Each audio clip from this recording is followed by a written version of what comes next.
नमस्कार, मेरा नाम है Sumedh and welcome back to another fresh video. हमें से कोई भी जब गाड़ी खरीदने का प्लान करते हैं या तो हम YouTube में रिव्यू वीडियोस देखते हैं या फिर वेबसाइट में जाते हैं या फिर हम शोरूम में जाते हैं, और इन सारी जगहों में हमें दो टर्म बहुत सुनने को मिलता है, एक है टॉर्क और एक है पावर। इसके अलावा भी हमें इंजन कैपेसिटी के बारे में भी सुनने को मिलता है, यानी सीसी। उसके बारे में मैंने ऑलरेडी वीडियो बना के रखा है, डिस्क्रिप्शन में लिंक है, आप जाके देख सकते हैं। तो चलिए आज की इस वीडियो में जानते हैं कि अगर किसी गाड़ी की टॉर्क ज़्यादा है या फिर किसी गाड़ी की अगर पावर ज़्यादा है तो क्या फ़र्क पड़ता है। इससे पहले कि हम लोग आगे बढ़े, मैं एक चीज़ आप लोगों से कहना चाहता हूँ। इन दोनों कॉन्सेप्ट को, मतलब टॉर्क और पावर को, अगर आप लोग सही से समझ लेंगे तो आपकी जो गाड़ी खरीदने का जो डिसीजन है वो और भी आसान होने वाला है। तो चलिए सबसे पहले टॉर्क के बारे में बात करते हैं, उसके बाद हम लोग बात करेंगे पावर का, क्योंकि पावर आप तभी निकाल सकते हैं जब आपको टॉर्क के बारे में पता हो। तो टॉर्क होती है ट्विस्टिंग फोर्स, यानी वो फोर्स जो किसी चीज़ को रोटेट करने में मदद करे।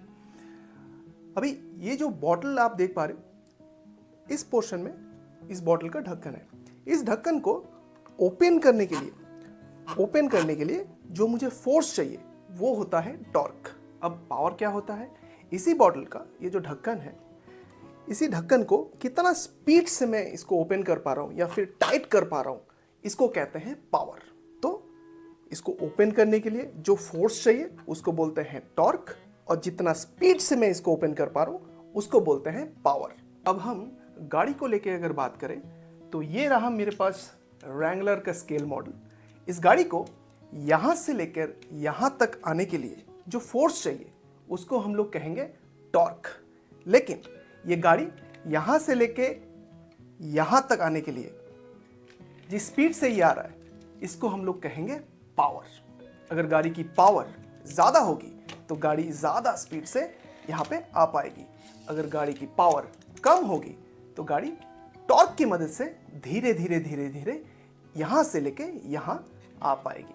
मतलब पावर का सीधा रिलेशन हो गया स्पीड से, हाई स्पीड मेंटेन करने में।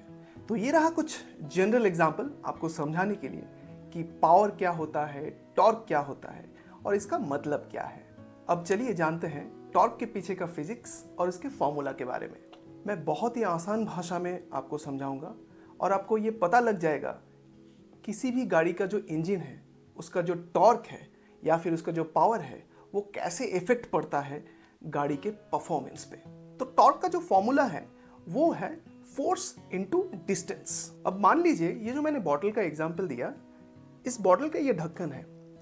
इस ढक्कन को ओपन करने के लिए जो मैं फोर्स अप्लाई कर पा रहा हूँ, ये फोर्स मान लीजिए कि 70 पाउंड है, और ये जो मेरा हाथ का जो डिस्टेंस है ये है 2 फीट।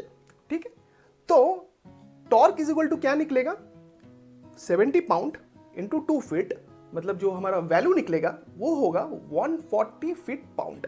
लेकिन इंडिया में टॉर्क का फिगर फीट पाउंड में ना बताकर एनएम में बताया जाता है, न्यूटन मीटर्स में बताया जाता है। अब इसी 140 फीट पाउंड को अगर हम लोग न्यूटन मीटर में कन्वर्ट करेंगे तो सिंपली 1.356 से इसको मल्टीप्लाई कर देंगे, तो जो वैल्यू होगा वो होगा 189.84 nm। अब यही nm वाला वैल्यू आपको अपने स्पेसिफिकेशंस में देखने को मिल जाता है। अब आते हैं जो पावर का फॉर्मूला है उसमें। अभी पावर का जो फॉर्मूला है वो है power is equal to torque into RPM divided by 5252।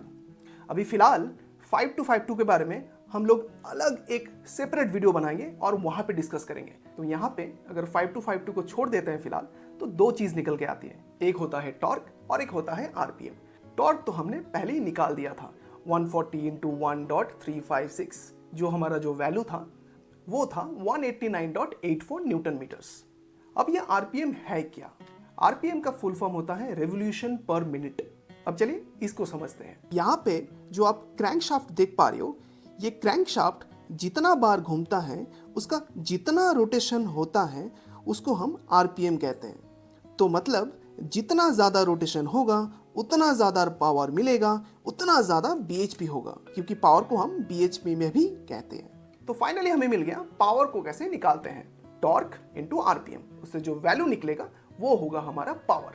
तो चलिए इसको कंक्लूड करते हैं और मैं आपको बताऊंगा कि आप कभी भी जब गाड़ी खरीदने के लिए जाओगे तो आपको क्या देखना पड़ेगा, ज़्यादा पावर या ज़्यादा टॉर्क। वैसे तो आपको दोनों देखना पड़ेगा, लेकिन आपके यूजेज के ऊपर डिपेंड करेगा कि आपको क्या इंपॉर्टेंट देना चाहिए।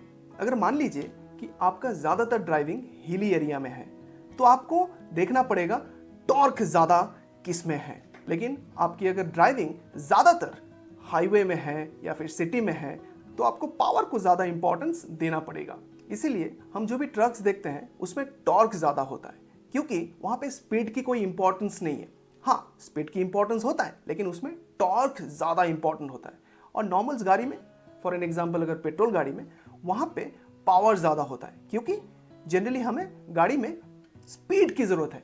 तो यहाँ पे जो पावर है वो सीधा रिलेट करता है स्पीड को। तो चलिए, इस वीडियो में बस इतना ही। मैं उम्मीद करता हूँ कि ये वीडियो आपको इन्फॉर्मेटिव लगा हो, और अगर लगा हो तो प्लीज़ इस वीडियो को लाइक, और अगर आप चैनल पे नए हो तो please do subscribe to this YouTube channel. और अगर आपके मन में कोई भी सवाल हो तो please let me know in the comment sections, मैं आपको ज़रूर रिप्लाई करूँगा। तो फिर चलिए, फिर मिलेंगे किसी और नए इंटरेस्टिंग टॉपिक पे। तब तक के लिए बाय बाय, टेक केयर, नमस्कार एंड जय हिंद। Thank you.